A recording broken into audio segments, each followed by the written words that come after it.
are the easiest to factor. And so I want to make sure, you know, that we kind of show you that way, but then get into what happens if the leading coefficient isn't 1. And maybe before we even start talking about factoring trinomials, I want to make sure that it's really clear what we're doing when we're factoring, right? I mean, that word factor, so think about if you had, you know, like 3 times 5 equals 15. Well, 3 and 5 are the factors, and 15 we call the product, right? So the answer to a multiplication question is the product, but the two things being multiplied together are the factors. So when we say to factor something, we want you to put it in a form where there's something times something else. So everything's connected by multiplication in the end is how you should think of this. And oh, you guys can't see what I'm writing. Thank you for saying that. I thought I already shared that, but I didn't.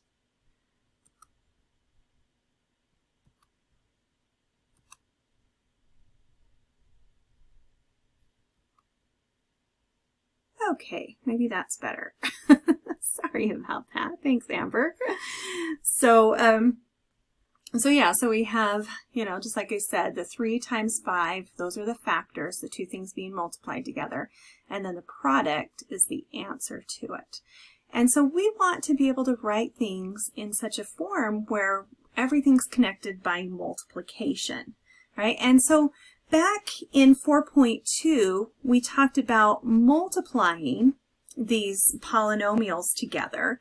So if we had something like, so you were asked to multiply, change this.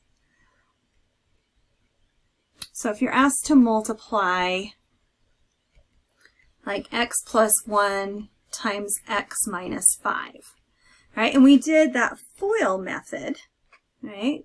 Where we said x times x is x squared, x times negative 5 is negative 5x, 1 times x is just an x, and then 1 times negative 5 is negative 5. And then when you combine like terms together, we got this, right? So here's what we came up with when we did this, you know, when we multiplied this together. Well, now factoring is undoing this. So we will start with this trinomial, and we want to figure out how we can get it back to this factored form, right? So remember, whenever there's a way to do something in math, there's always a way to undo it. And we want to keep that in mind when we're talking about this, because foiling and factoring, you know, I mean, there's other ways besides the foiling, but when you're multiplying polynomials and factoring, they just undo each other, right? And so let's talk about this one for just a second. Notice that the leading coefficient is 1 on this. And when the leading coefficient is 1, it makes this a lot easier to factor. Because basically we're going to ask ourselves, we're going to look at the first term here, and we're going to say what times what is x squared? Well, that's just x times x, right? And then we're going to ask ourselves what times what is negative 5 that adds to be the negative 4. So it's kind of like a little game that you're going to be playing in your mind. You're going to be thinking, you know, what two things multiply to be this last number, right? But add to be this middle number. And so you always want to make sure that your trinomial or polynomial that you're going to be using is in descending order. Remember, that's starting with the highest exponent and going down. That's going to make these factoring a lot easier when you have it that way. Well, the only thing that we can multiply together to get 5 would just be 1 and 5. And to get a negative 5, one of those would have to be negative. And I would pick the 5 to be negative because I need it to add to be a and negative 4. So if I did 1 plus negative 5, I get negative 4. But if I did it the other way, negative 1 plus 5, that gives me a positive 4. So I don't want that way, right? I want the 1 and the negative 5. So this is what I want to pick. And that's what's going to go in my blanks there. So it's a positive 1, so plus 1 goes in one of them, and then minus 5 goes in the other one. And then that is it in factored form, right? And that's how you get there going backwards. We can see that's what it was starting off with, right? But now we're undoing it. So we've got to kind of ask ourselves these questions. You know, what multiplies to be that last number, adds to be that middle number, okay? All right, so that's just kind of the basics of factoring and just making sure you understand what we're doing when you're asked to do some factoring. And so I want everybody to try this out. If you've watched the videos and stuff, you should be able to try this example. So let's try this. So everybody factor x squared plus 19x plus 48.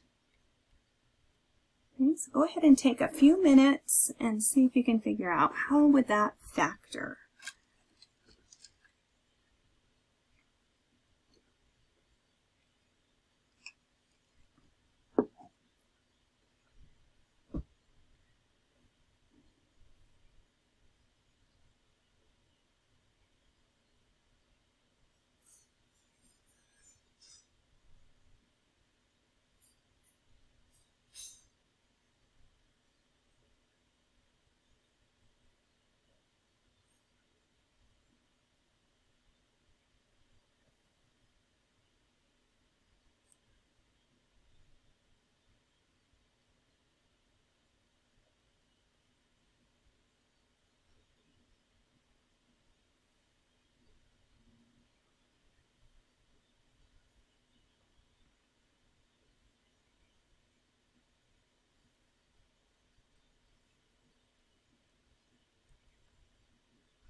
All right, some of you may have found the answer already. If you didn't, I'm going to encourage you to try and work organized, because sometimes that's going to help us to be able to find these factors easier.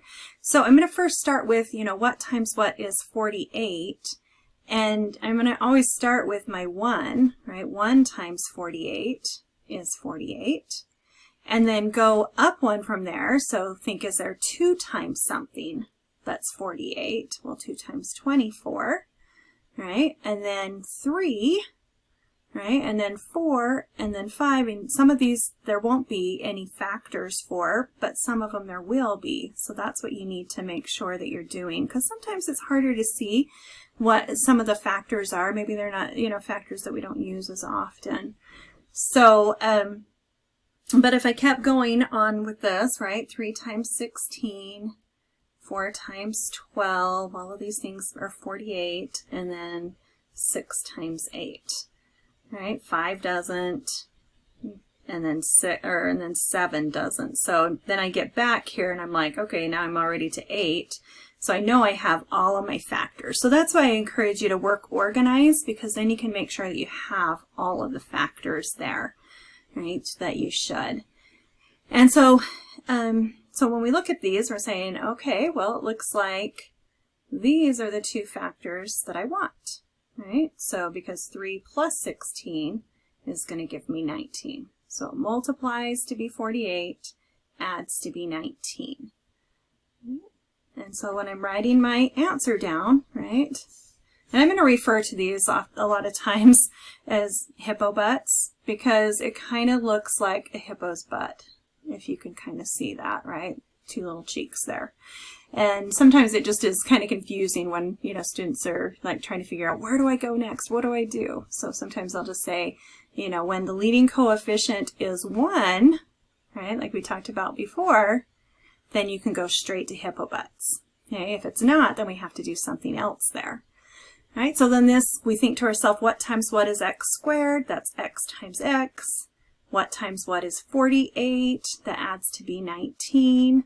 And that's going to be what we found over here as our positive 3 and positive 16. And so then that would be our answer. Okay. And how could we check this?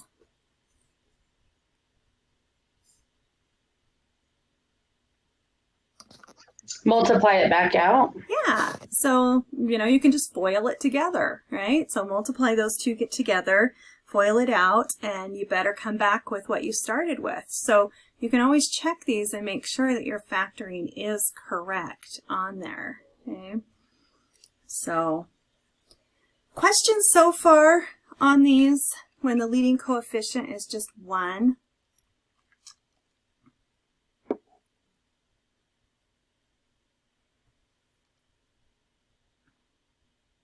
Okay, let's look at what happens when the leading coefficient isn't 1. Right.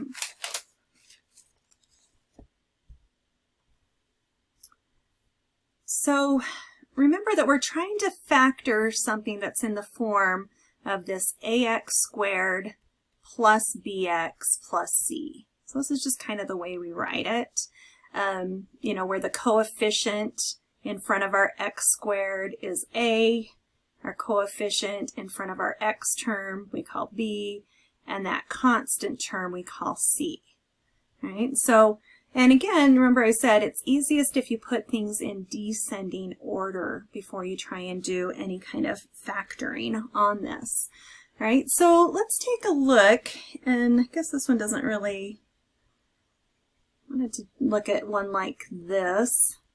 So if I asked you to factor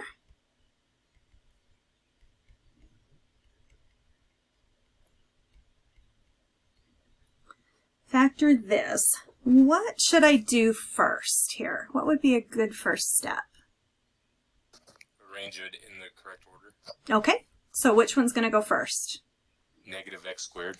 Okay, and then the 5x, and then the 14. Okay, then what from here would be a good idea?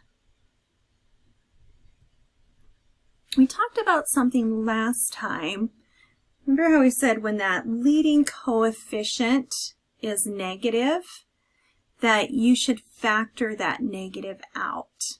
And so that's still going to be the case. On all of these things that we look at today, we're always going to want to look and see, is there a GCF that we can factor out of everything? The GCF on this is a -1. And it's just going to make it easier for us to factor this if our first term is positive instead of negative. So that's why we're going to factor out that -1. So when we factor that out, we're left with x squared minus 5x minus 14. Okay, so I want you to finish doing this factoring here, and then I want you to type your answer in the chat box. Don't hit enter quite yet. Let me give everybody just a few seconds to try and do this. Okay, but put your answer into the chat box once you come up with it.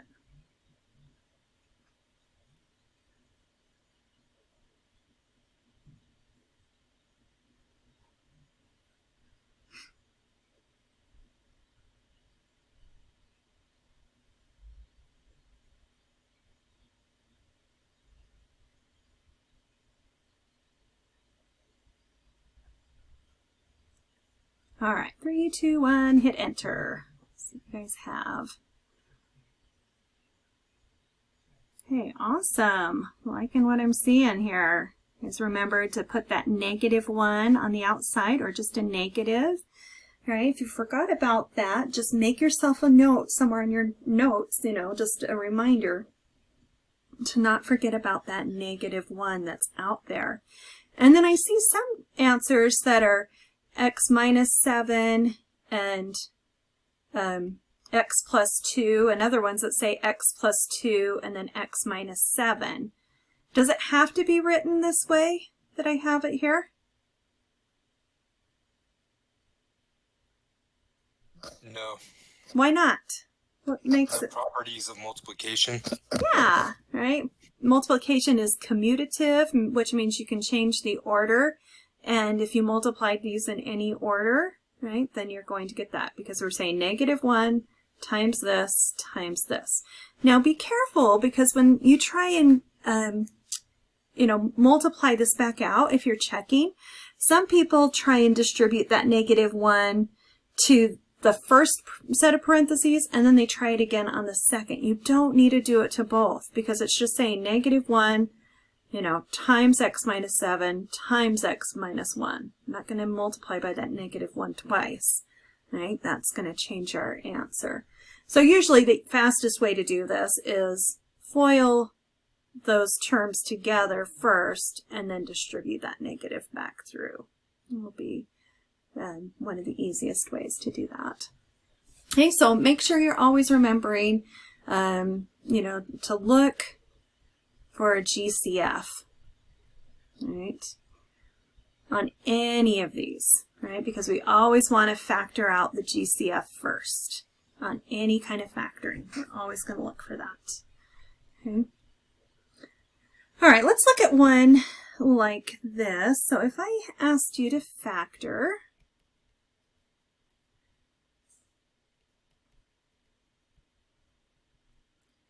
(2x squared plus 5x minus 12. Right? So notice that our leading coefficient is no longer a 1. And so we're going to talk about different ways that we can do this. So we can't go straight to hippobutts on this. We can't just, write this out and put our factors in there like we did before. We've got to do some other stuff first, okay, before we can get it into that factored form. So again, let me go back up here a minute so you can see. Remember this ax squared plus bx plus c, right? So we've got the first term, right? The coefficient on it is a, and the coefficient on our last term is c. So whenever we're trying to do this and our leading coefficient is not 1, we're going to actually multiply the A and C term together. So you might hear it, called that in videos that you watch or in, books if you're looking through some things. So if it's saying, multiply A by C, it means once it's in descending order, it's that first term and last term. So 2 times -12 gives me -24. Right? So this time, right, instead of saying what multiplies to be -12 that adds to be 5, we've got this leading coefficient there that we've got to worry about. So now we're going to say what multiplies to be -24 that adds to be positive 5. Right? So that's what we're going to look at this time. So multiply the A and the C together, right? And then we got to come up with which factors do that. Okay, so let me go ahead and have you try that. So which factors multiply to be -24, add to be 5? I'll give you just a second to try and find that.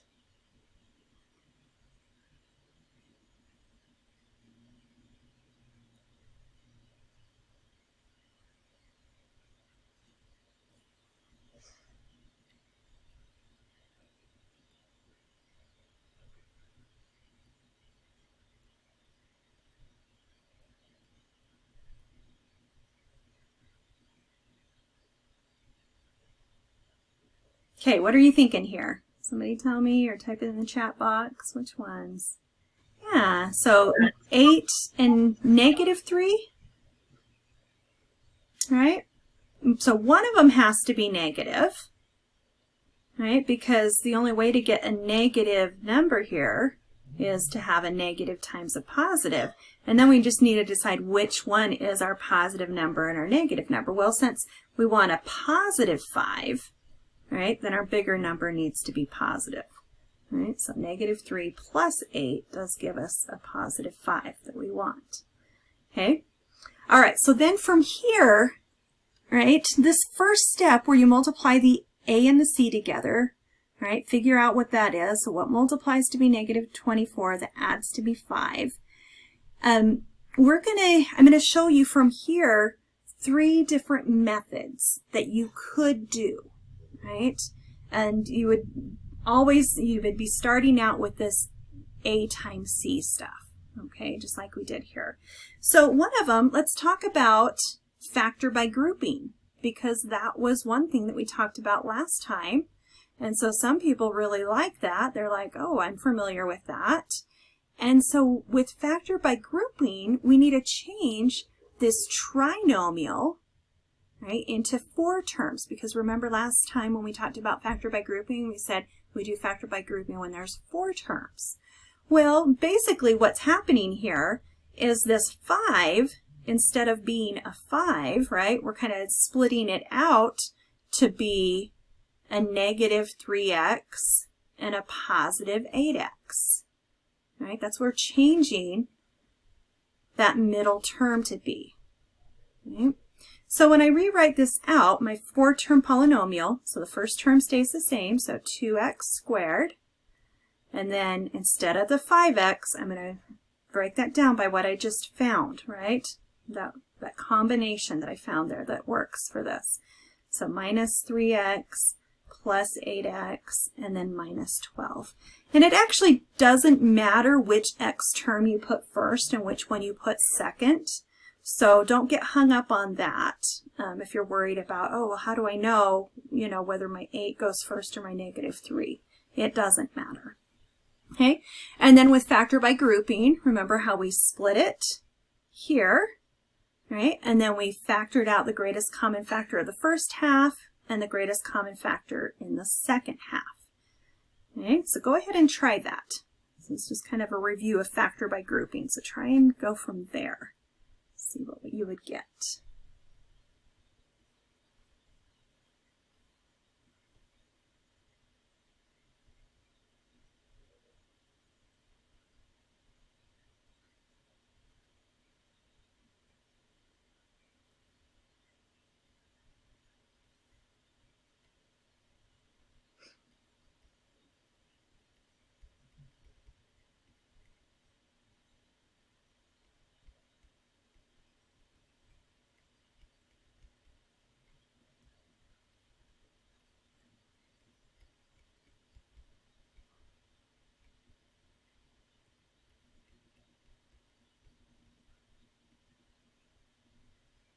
Let's see if that's what you came up with when you did that, right? So 2x minus 3 as one factor and x plus 4 as the other factor. All right, remember that you're taking out that greatest common factor. 2x minus 3 is the same in both of those terms, so that becomes our greatest common factor we factor out. And then what I have underlined here in the little squigglies are our leftovers, and those go in the other term. Okay? The other thing that we talked about last time was the box method. And so once you've made this into a 4-term polynomial, you can again use that box method if that works better for your brain. So again, let me write down what that 4-term polynomial is again.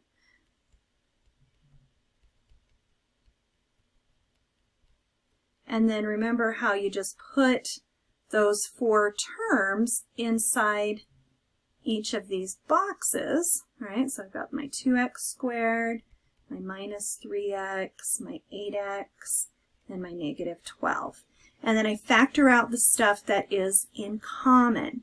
Now, one thing that I didn't mention last time with the box method that I meant to is if both of these along the diagonal are negative, that means that your factors are both going to be negative. So let's finish doing this and then I'll show you what I mean by that. So if I look at the columns first, right? So I look on this column, 2x can be divided out of those, right? That's the common factor there. On this one, right, the second column, notice how both of them are negative, right? So that means a negative 3 can come out, right? They both have to be negative in order to take a negative number out. And then if I look at my rows, x is the common factor on that row, and 4 is the common factor on that one, a positive 4. All right? So I still get that same answer of 2x minus 3 in one of the parentheses and x plus 4 in the other one. So let me go back to what I was saying though. Say that this was a negative 8x, right? These both are negative along that diagonal, the negative 3x and negative 8x. Then that means we'd have a negative in the first parenthesis, and instead of that being an x plus 4, it would be an x minus 4. So both of the terms would have, you know, a subtract sign in between them. So that's just something a little bit weird about the box method that you just have to remember if you're going to use that method. But another way you can do it is just, just do a mental check of if I multiply these back together, if I FOIL them, do I come back out with what I started with? Right? So that's another way to check it. Okay? And then the last way that we're going to talk about here for this example, and I know there's a lot of different methods here, but and this is probably my favorite way. So it's called synthetic factoring.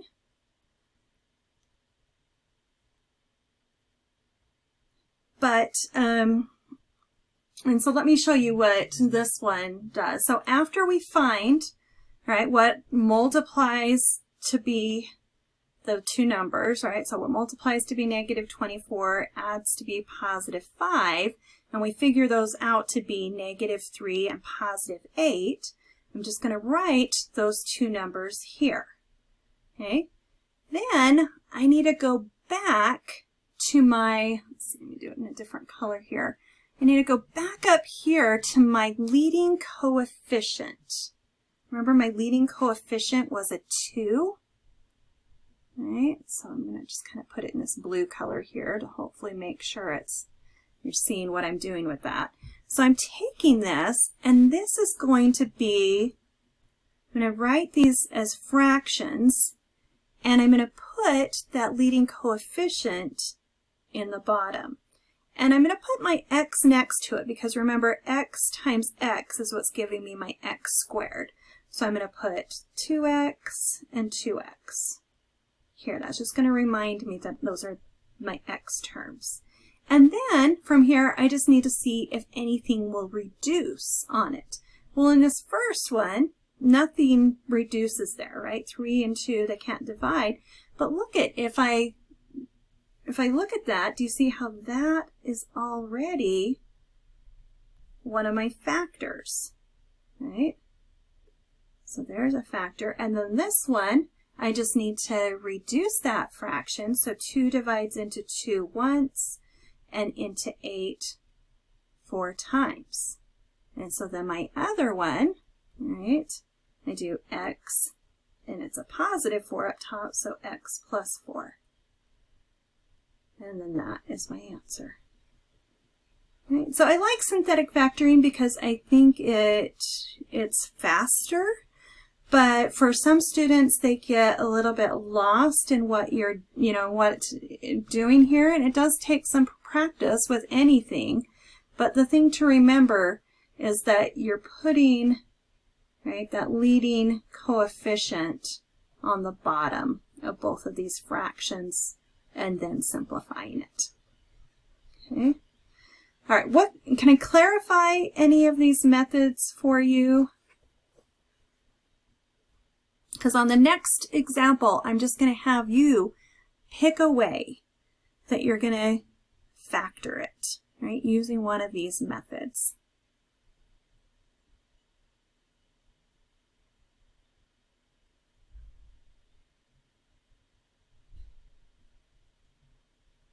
Okay, let's try one then. Let me see how you guys are doing, because you guys are being so quiet, it's so hard to tell sometimes if you're getting it and you're like, oh yeah, Becky, I totally got this. So, all right, so this time we're going to factor 3x squared minus 22x minus 45.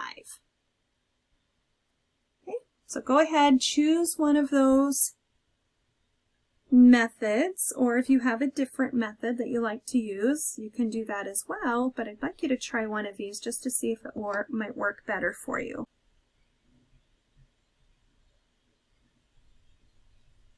All right, so it looks like most of you are saying x or 3x plus 5 times x minus 9. So let's look and see how you could have come to that, all right? So remember, if we do the methods that we're talking about up here, first thing that we need to do is multiply the a and the c together, right? So that first term and that last term. So 3 times negative 45, that's what we're looking at here, right, equals negative 135. So we're trying to think what multiplies to be negative 135 that adds to be negative 22. All right, so that's what you're trying to think. Now, negative 135, that's kind of a big, number there. So, it might take a little while to figure out the factors. But again, if you just work organized through it, it shouldn't be too bad, right? So 1 times 3, or 135, right? 2 doesn't divide into it. 3 divides in 45 times, right? Because that's what we just multiplied together there. So 3 times 45 is another one. 4 doesn't divide into it. 5 divides into it, and I can tell it does because my number ends in a 5. That's kind of I can tell something's divisible by 5 because it ends in a 5 or a 0. So 5 times 27. And then 6 doesn't divide in, 7 doesn't divide in, 8 doesn't divide in, but 9 divides in 15 times. All right, so if you're looking at trying to get all of them, and then you could go 10 doesn't, 11 doesn't, 12 doesn't, all right? So trying to get back to that 15 to make sure that you have all of your possibilities there. And so then when I'm looking at this, I'm trying to see, okay, is there a way where, if I add or subtract these together, that I'll end up with negative 22? Well, if I have a negative 27, right, and a positive 5, right, 5 minus 27, it's going to give me that negative 22, right? So my 27 is the one that needs to be negative there, right? And so then you could write that down as a 4-term polynomial. Changed it to that. And so instead of the negative 22x, and do 5x, plus 5x, and then minus 27x, and then minus 45. Okay? Like I said, it doesn't matter which way you put these. It's gonna work either way that you put those x's. Right, and so then from there you could do the factor by grouping, you could do the box method, right? And if you did the synthetic factoring, right, then you're just taking those, the 5 and the negative 27. Remember that we're taking that leading coefficient, putting that on the bottom, and it's our x term that's going to be there. So I can see my first one is 3x plus 5. And then 3 divides into 27 9 times. So my other one is x minus 9. All right. And I could also do that here, right? Do, the box method, the factor by grouping method. All of them are going to give you that, same thing there. All right. And notice here, let me point out one other thing here, though, is when that, third term is negative, you're pulling that negative out with it, and sometimes people forget to do that because notice they've got a negative 27 and negative 45, so a negative is going to come out, right? And it's a negative 9 that can come out of both of those, leaving 3x plus 5, right? So a lot of different ways that you can get there, and the box method is pretty similar to it too. Okay. Anything I can clarify for you there?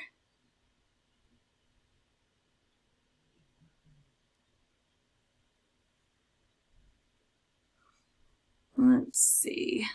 Let me just have you, well, go ahead and put your hands down from when I asked you to put them up. And then let me just have you put in just to the chat so I can see how you're feeling so far in this first type of factoring, right? Just on a scale from 1 to 5. 1 is I'm really confused about factoring. 5 is I think I have a really good understanding of it. So go ahead and type that into the chat and let me know where you're at.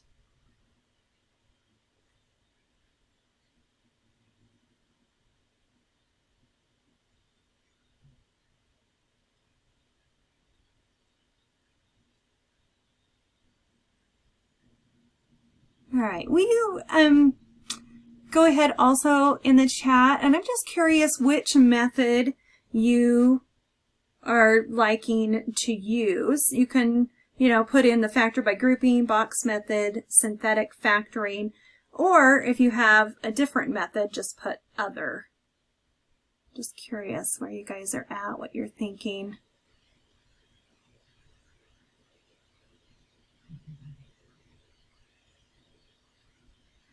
I'd like to hear from a few more of you. And if you're not sure, just put I don't know yet. But I want you to try and, it's usually easiest to try and pick away and stick with it. But sometimes some methods will be easier than others depending on what the situation is on it. Debating about showing you another method that works when you have like really big numbers for your A and C term, like so that when you multiply them together, you get like a really huge number. Would anybody be interested in seeing a different way to do those? So that you can like, if, because like on some of them, like look at the next one that we're going to be doing. Whoops. Like we're going to have like the first term's going to have a 10. And then the second term's going to have a 12. Is that what I had down? Yeah. And so, so you're going to get really big numbers and stuff. And there's a lot of different, things that you can do there. So let me show you. It looks like a couple of you are like, sure, let's look at one other way. I don't want it to, confuse you or anything, but I do think that some students really like this other method when we've got some, like when you have a really big number like this and trying to figure out all of the different, factorings for it. So this method's called the crisscross, and I'll just say use when A times C is really big. Does that make sense? So instead of having to figure that out, like all those different factorizations, this method might work easier for some people. So we're going to do the same one that we did up here. So that 3x squared minus 22x minus 45. Okay, and so with the crisscross method, you're going to just first think to yourself, what times what gives me 3x squared? Well, there's only really, one way we can get there. We can have a 3x times an x, right? So 3x times x will give me that 3x squared. And it doesn't matter which one I'm putting on top or which one I'm putting on bottom, okay? And then I'm also thinking to myself, over here, what times what equals negative 45, right? So maybe on this, I'll say, 9 and 5 are, multiply to be 45. And I know one of them has to be negative, but I'll figure that out in a minute. And so this is where the crisscross comes in. So you're basically going to multiply diagonally. So 9 times x is 9x, and 3x times 5 is 15x.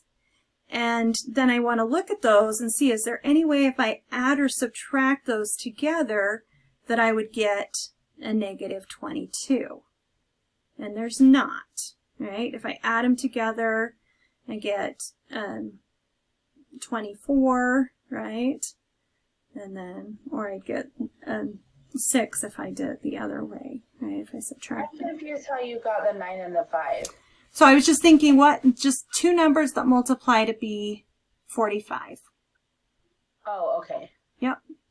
So that's why I'm sorry. I'm trying to color code it too to hopefully help you see. So in the orange, right, what times what is 3x squared, and what times what would give us that negative 45. But I didn't put the negative on yet because that's sometimes a little bit trickier to do. So this is kind of like a guess and check, but sometimes, but it's a more like educated guess and check, I guess. That's what I'll say. So this one didn't work. So I could go back and like erase the 9 and the 5 and try again. I'm just going to rewrite them out over here just so you can kind of see what I did. So I'm not like making stuff disappeared. So I'm going to keep my 3x and my x the same, but now I'm going to try and switch where my 9 and 5 is and see if that makes a difference. Okay? Because usually on this crisscross method, it's good to try and start with the numbers that when you multiply together that are closest together. So like I'm not going to choose 1 times 45 usually. I'm not going to choose like 3 times 15, right? Those multiply to be 45, but I usually am going to pick the ones that are closest together to start off with. So, and then I'll just switch the place. So I'll have, instead of having 9 on the top and 5 on the bottom, I'll do 5 on the top and 9 on the bottom. And then I'll do my crisscross again. This time I get 5x. When I multiply that diagonal, and when I multiply this diagonal, I get 27x. Right? And is there a way if I add or subtract those together, I could end up with a negative 22?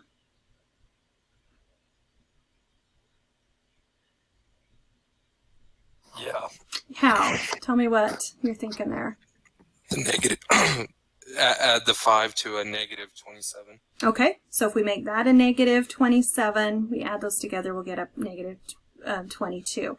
So since we made this bottom one negative, that means we're going to put the subtract sign here on the bottom.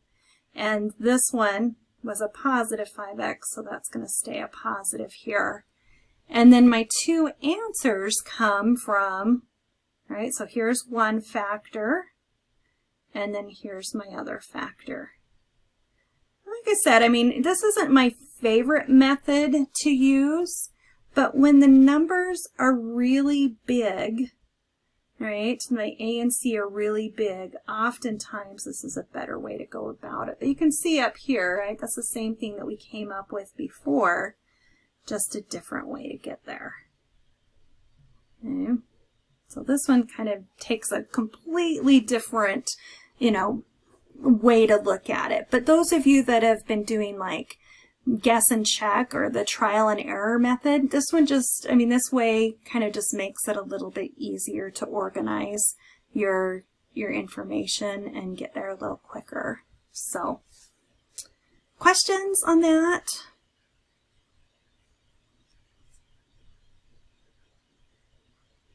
Okay, it looks like some of you are saying you're feeling pretty good with this. Let's try one other one here on 4.4. I feel like 4.4 is one of the most important ones, so that's why I'm spending kind of a lot of time on it. But if you're feeling really comfortable with 4.4, it's going to make 4.5 and 4.6 a lot easier too. Okay, so go ahead, let me just give you a couple of minutes to try and factor this one. So I wrote the perfect squares over here to the side because it's really important to make sure that you recognize things as perfect squares when we're doing factoring. It's going to make your factoring a lot easier. So like 1, 4, 9, 16, all of these numbers in that column are all perfect squares. Right? And so that's going to help us when we have a perfect square trinomial or when we have something called differences of squares on here. So So perfect square trinomials, I mean, there's like a little method that you can use to figure these out, but most students just find that they can use the method that we talked about in 4.4 to be able to get those factored. And it just happens to be that you get that same factor twice, right? So meaning if you had, you know, just something like x squared minus 6x plus 9, right, and you were asked to factor that, well, the leading coefficient's 1, so I can go straight to hippobutts. What times what is x squared? X and x. What times what is 9? That adds to be negative 6. Well, that would be negative 3 and negative 3. So you get this repeated factor, and you can write your answer this way, but usually, right, the more preferred way is that you write it as x minus 3 all squared, showing that there's 2 of those same factors. Okay, but either way will be accepted. But like I said, this is just, that second way is just a little bit more of kind of a little shortcut way to do that. And, and so on a lot of these, the crisscross method is what comes in handy if you're trying to do this. Like, so if I have asked you to factor 49x squared minus 84xy plus 36y squared. Oops, I forgot my 6. Right, and so when I'm looking at this, if I did it the crisscross way, right, I can see that 49 is a perfect square, and so is 36. And so if I'm looking at this, I'm saying, okay, well, 7x times 7x gives me that 49x squared.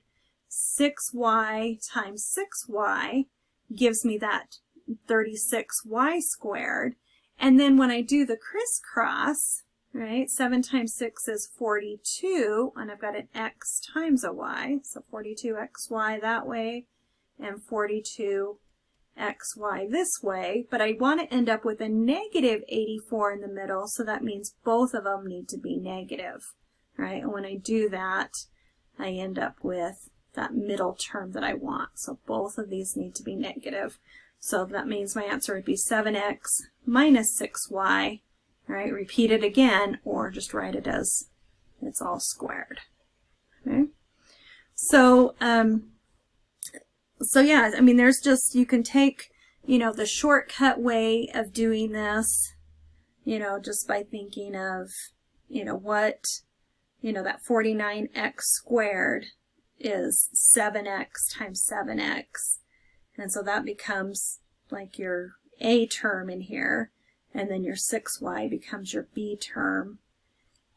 And since this was negative here in the middle, that's why we're choosing the one that's negative in the middle here. But like I said, most students just, they don't really use this all that much. They just do the factoring like they have been doing, and it gets them there just fine. So it's totally up to you if you want to do that or not. Okay? But when we have a difference of squares, this time we only have 2 terms, and so it looks a little bit different, right? So with the difference of squares,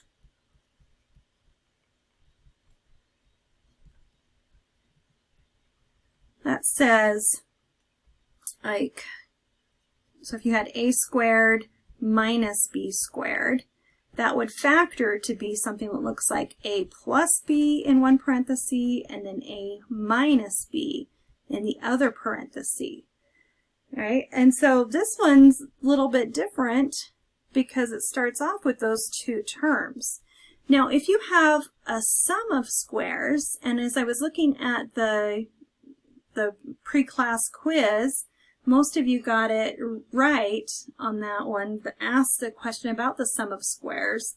If you have something squared plus something squared and you try to factor that, you can't. It is prime. It is not factorable. Okay?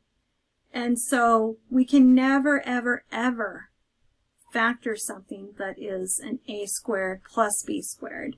Because think about if I had like x squared plus 9, and I was trying to factor that. Well, if I try and do, you know, x plus 3,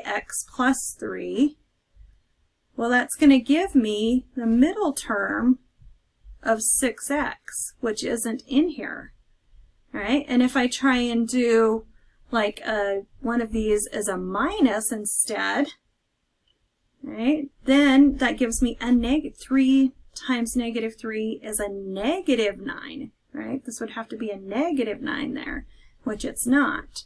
So there's no way to be able to factor something like this. Okay, it's never, ever, ever going to be factorable. Okay, but let's focus on these difference of squares then. So if I had an example like this that says 64x squared minus 25.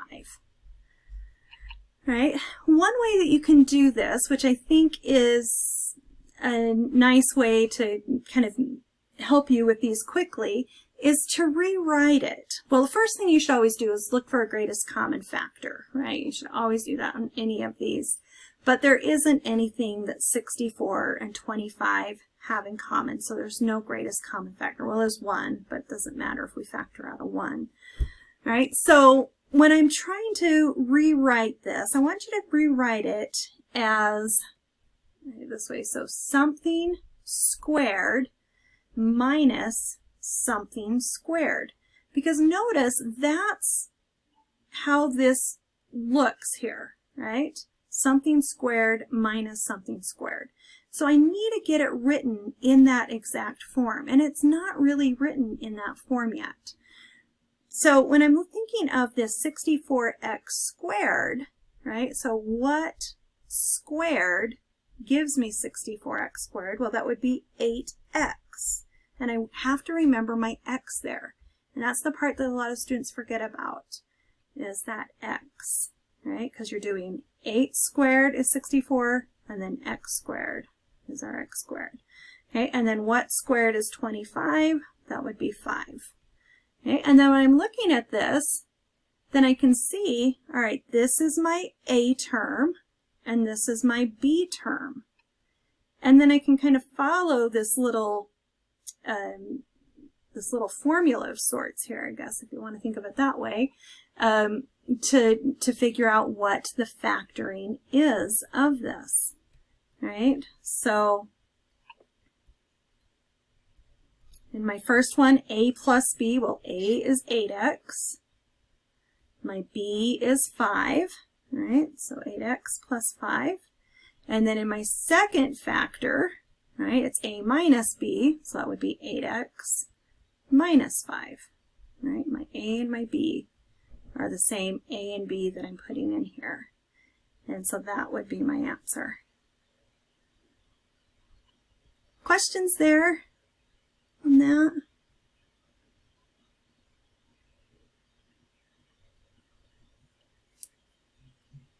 Okay, let's try this one. How about if we have 81y squared minus 144? Okay, somebody tell me what would you think to do first here? What would be a good first step?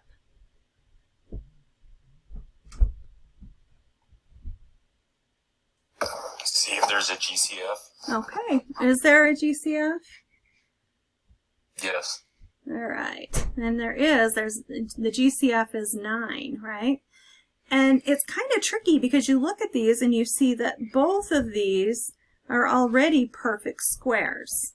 So if you just went straight to your perfect squares, I'll show you that in a second, you know, you could still get to the correct answer, but it's always going to be best to try and take out that greatest common factor first. So 9 is what divides into both of those numbers.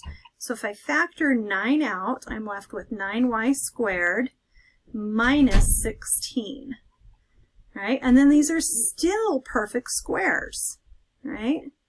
And then I could say this 9y squared, right? Remember, if I write it as something squared minus something squared, my first something will be a 3y, right? 3y times 3y is 9y squared.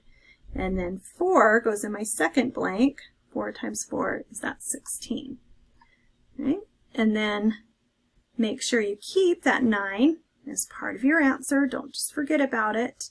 And then we'll write this down as 3y plus 4 and then 3y minus 4. Right? Because that's a difference of squares. So we can kind of, follow that little factoring that we talked about there. Oops. So that is the answer. Okay, but say that you started off and you instead were just like, oh, I can see that that is a perfect square, so you wrote it down as 9y all squared minus, and then you saw, oh, 144 is also a perfect square, that's 12 squared, right? And then if you put this in factored form, look what happens. You have 9y plus 12 and 9y minus 12. Right? And at this point, and this is why, if you forget to take out the GCF right at the beginning, a lot of students just end up leaving this as the answer, but that's not the answer. Notice that in my first parenthesis, I can divide a 3 out of that, right? So 3 is the greatest common factor here, which leaves 3y plus 4. And in my second one, a 3 can also come out of that, leaving 3y minus 4. So then I'd have to really multiply, right, that 3 times 3 together to get the 9 that I had before, right, out in front. And then I have my 3y plus 4 and 3y minus 4. Okay. So just be careful, make sure that it's factored completely. And do you see how it might be really easy on something like this just to leave it in that form up there and forget to take it out further? And you will miss it if it's not factored completely. So make sure you're doing that. Okay, questions on that? Okay, let's go on to 4.6 then. And 4.6 is the sum and differences of cubes. Right? And so I want to show you this, and I'll send this to you because it usually is quite helpful. But this is basically just a little flow chart to help you know how to do the factoring on this. So notice how at the top it says first factor out the GCF. That's what you're always going to do. Right? And then from there you're going to ask yourself, what kind of polynomial are you trying to factor? Is it a binomial? Does it have 2 terms? Is it a trinomial? Does it have 3 terms? Or is it a 4-term polynomial? Right? And so if it's a binomial, then it's either going to be perfect squares or perfect cubes. And you'll just follow those down to find what you need to do there. Trinomial, we talked about, right? If it's a perfect, if the A and C terms are perfect squares, then try and you can factor it this way. Or you can turn it into a 4-term polynomial, do the factor by grouping box method, or you can just do the synthetic factoring, right? And then if there's 4 terms, the only way to factor something with 4 terms is to just do that factor by grouping. So it's just kind of a little chart to help you, see how to do some of the factoring on this, especially when it's all mixed up, which is the way it will be on the quiz and on the test, right? It's not going to tell you like how to factor it. It's just going to say factor. And so then you're going to have to know what to do with that when you look at that, the different polynomials that it gives you, okay? So on this one, on 4.6, we're talking about the sum of cubes and the difference of cubes. So you can factor sum of cubes. You cannot factor sum of squares, right? And so that's what you've got to remember here. Okay, and then also, we use this little acronym, if you watch the videos, right, SOAP. And so it's going to help us to know what which signs to use when, because that's oftentimes what people get confused on, especially when you don't have any notes to use. And, you know, and I still haven't heard yet about the final exam, what they're planning on doing. And so I don't know if you're going to be able to use notes on the final exam or not. So I would say start preparing now that you won't be able to. So just in case, right? So get these memorized, right? Because if you can't use your notes on the final, then you need to have something like this memorized, okay? So let's do just a couple of questions here, little examples. Oops. So if I ask you, so if we have 54y to the 4th minus 28y, all right? So what's the first thing we want to do? Well, first of all, is 54 and 128, are those perfect cubes? I was going to write those down over here, and I didn't. Let me just write some of these down. So 1 cubed is just 1. 2 cubed is 8. 3 cubed is 27. 4 cubed is 64. 5 cubed is 125, and 6 cubed is 216. So that's usually about as high as they go. Sometimes they'll do the, 10 cubed is 1,000, because that's a fairly easy one to, remember and stuff. So I would just say, but you can always use your calculator to figure out what these are, but just recognizing that these numbers are perfect cubes is going to be really helpful in helping you factor, okay? So on this example that we have here, right, what should we do first? Factor out a 2y. Okay, awesome. So got to look for that GCF first, right? Because I notice these guys are not perfect cubes, but if I factor out that 2y, then they will be, right? Because then I'll get 27y cubed and then minus 64. Right? And so now, when I'm looking at this, remember again, my 2y is going to stay out here, but I'm going to rewrite these as something cubed. Right, so I'm going to do something cubed minus something cubed. Just like I did with my squares, it just helps a little bit to see what my a and b are going to be. All right, so I'm thinking what times what times what is 27y cubed, right? Well, the cubed root of 27 is 3. Right, and so I'm going to have 3y. 3y times 3y times 3y gives me 27y cubed. And then 4 cubed gives me 64, right? And you could look at, your perfect squares over here and see that. But those are things that you'll want to have memorized. Okay, so now I know what my a is, and I know what my b is. And so now I want to use, I got to pick which one I'm going to be using. Is this a difference of, or sum of cubes, or a difference of cubes? Well, since it starts off with the subtract sign in between it, it's going to be the difference, right? So I'm going to still keep my 2y out in front. Oops. But then my first parenthesis is going to be a minus b. Well, my a is 3y, and my b is 4. So 3y minus 4 is my first parenthesis, right? Just following this little, just the way this factors here. And then the next one's going to be a trinomial, right? So next to this, right, I'm saying I'm taking whatever my a is, and I'm squaring it.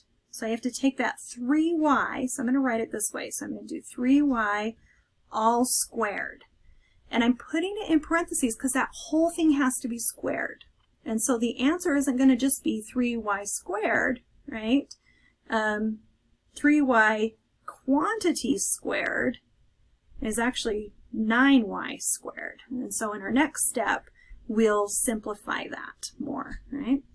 And then my next term is saying a times b, so that's just saying I'm going to do plus, right? Notice my plus sign there. So plus 3y times 4, so just multiplying my a and b together, and then plus my b squared, so plus 4 squared, right? And then I'll just kind of simplify that up. And some of you might be able to do that last part in your head, and that's totally fine. I just want to make sure it's really clear where I'm getting these numbers from, right? So when I simplify this last trinomial, 3y all squared is really 9y squared, right? Because I'm doing 3y times 3y. And then 3y times 4 is 12y. And then 4 squared is 16. And so this is what I'd want to have for my answer there. Okay. What questions do you have there? Is everybody understanding how I'm getting like this, the A and the B that I'm talking about here?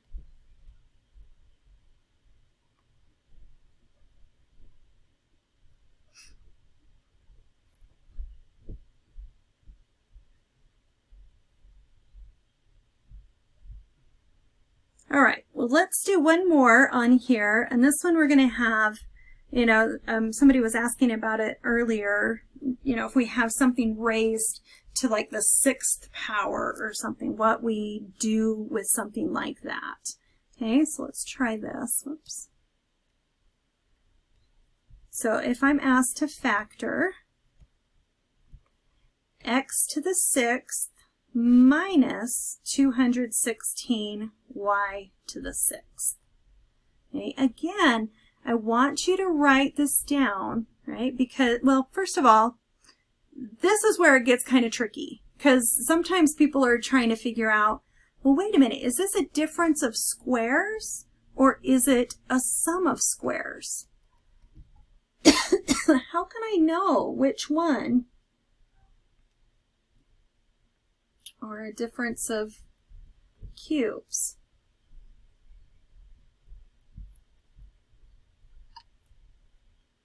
Somebody tell me, how do you know? I mean, this is going to be a difference of cubes, but how can I recognize it as that?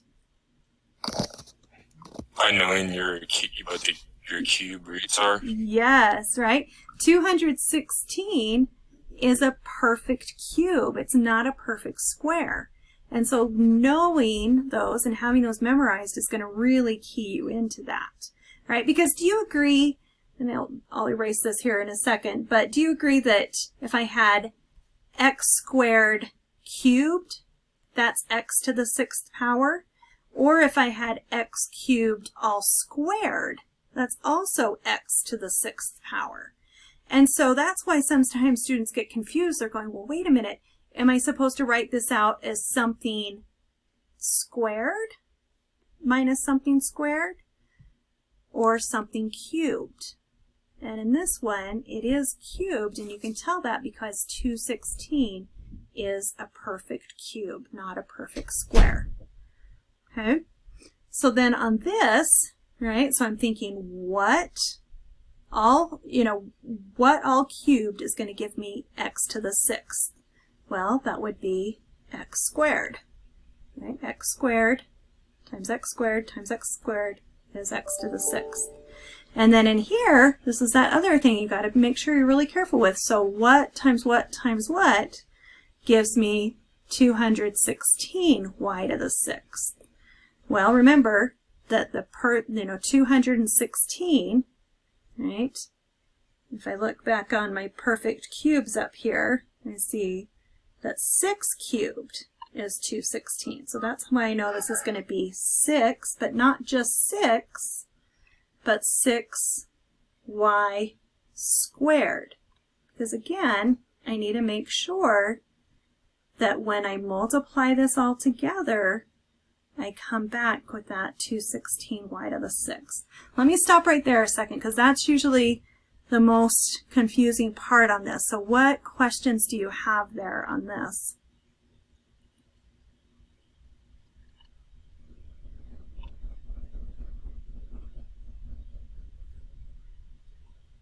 Nothing?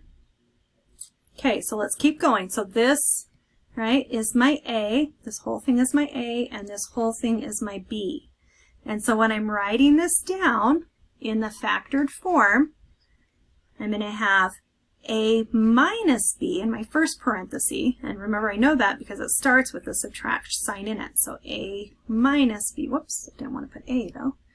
Right, my A is x squared. So x squared minus B, which is my 6y squared. All right, so that's what goes in my first parenthesis. And then in my second one, right, I need to take my A and square it. So I'm going with this, right? So I'm doing what is A squared, right? So that's going to be my x squared all squared. All right, so I have to take that whole A and square it. And a lot of times students forget to do this part. And then we'll multiply our A and B together. And remember, our sign is now going to be positive here, right? If we're talking about SOAP, right? So it starts off with the same sign, and then our next sign here is going to be opposite. So if it started off as positive, this one becomes, or sorry, if it started off as negative, our sign becomes positive in our answer here. All right, and then I'm going to take my A and times it by my B. And then the last one is always positive, right? So it's going to be plus B squared. So I'm taking that 6y squared and squaring that whole thing. All right, so let's simplify this more.